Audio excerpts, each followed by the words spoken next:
Chapter 37. Angelica browsed the aisles one by one, making a mental note of the items she might like to come back to and where she saw them. Her shopping habits were like much of her life. She was organised and methodical. She couldn't wander the shop willy-nilly and hope that she saw something that caught her eye. She needed to take each aisle as it came, carefully assessing the items she saw for their colour, shape and size to see if they would match her home.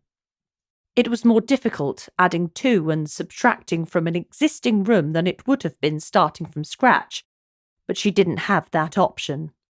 New homes in Javier were reserved for those buying over those that rented, and there was an approximate 30% premium to pay for the privilege. Angelica got to the end of the shop before returning to the start.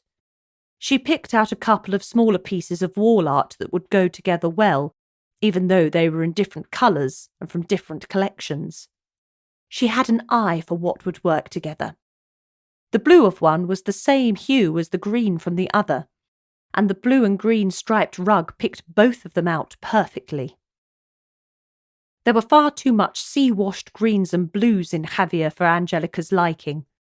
They couldn't help it being this close to the Mediterranean. She wanted to start a movement that went against it, that tried some other colours, the ones with more vibrancy, more depth.